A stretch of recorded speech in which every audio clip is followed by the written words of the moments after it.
Hi, today we're going to look at Spiral by Discovery. Spiral is a great tool with lots of options that can help you in your classroom with formative assessments. I'm going to walk you through how I created one of my assignments. You create an activity, create questions.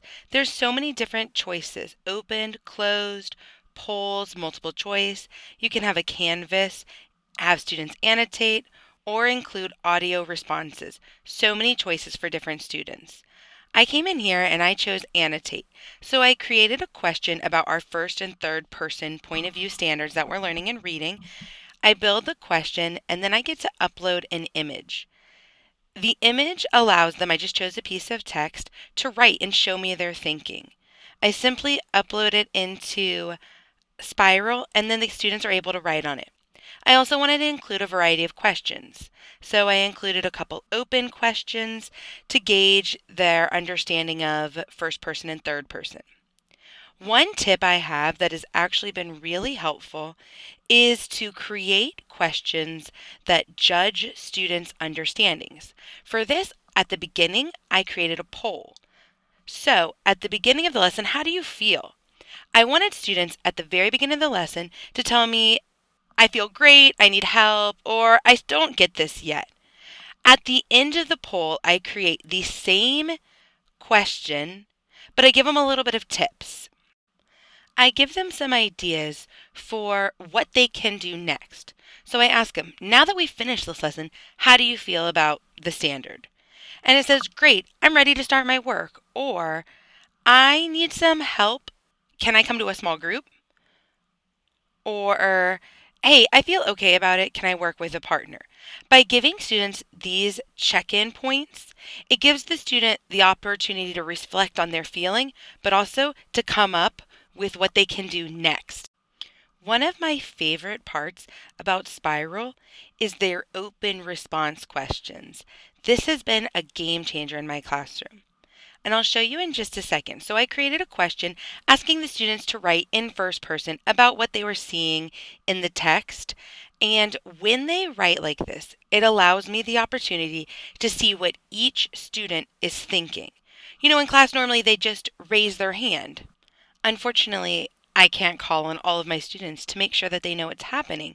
So Spiral gives me the opportunity to see what each student is thinking by creating different types of questions like open response or multiple choice or annotating to show me their thinking.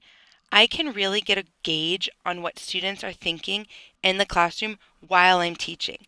This helps me reach the needs of my students. When I'm ready and I've made sure I've got all the right questions, everything's good to go, you're gonna want to make sure you click the Save as a Lesson Plan button. Rookie mistake, I messed up the first time. And it's ready to go. Now you can add it to your Google Classroom, launch it for a teacher lesson, or set it as an assignment. When it's ready, the students easily log on and you can see them show up, and if you're doing teacher led, they can't get to the questions until you click for the questions to go on their screen. So they're not clicking through unengaged with your teaching. When I did this lesson, it was probably the second or third day I'd been teaching first and third point of view. And by giving a poll, it really gave me the confidence that none of my students were really confused in what it was about. So we could kind of dive into the evidence in the text and more than just the understanding of first and third person. So when I had them look at the text, I said, okay, circle where you're seeing thoughts of how a character's feeling, because that's one of the ways we know first person. I can see as the students are popping up. And on the screen, I've turned off the names so that my students can see the work come in as well.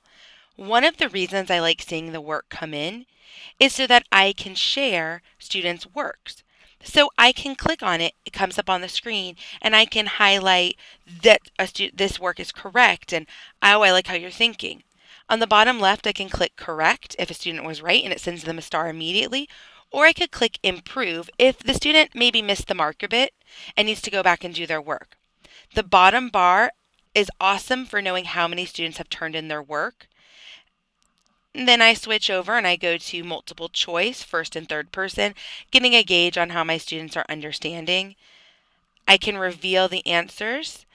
If I turn on names, it will tell me who is incorrect, but I don't want to do that on the screen. Here is my favorite part where the students are responding to that open prompt I'd set up. They're telling me why we don't know what the mom's doing in the story because it's written in first person. So as the students are showing me, I'm clicking correct or improve. It sends them a star or tells them to go back and do it again. Then what I started doing is I start pulling up work that I think is really good. So now I'm probably a couple minutes in, and if you still haven't submitted, that tells me you probably don't know just the right answer yet. So let me show you some good examples of what's happening. This formative data really helps me understand what the students are understanding, and it also helps me to pinpoint where their misconceptions are in real time.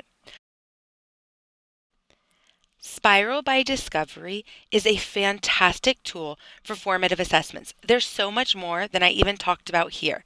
I really hope you go look at it. It is a fantastic and free tool that will change your classroom.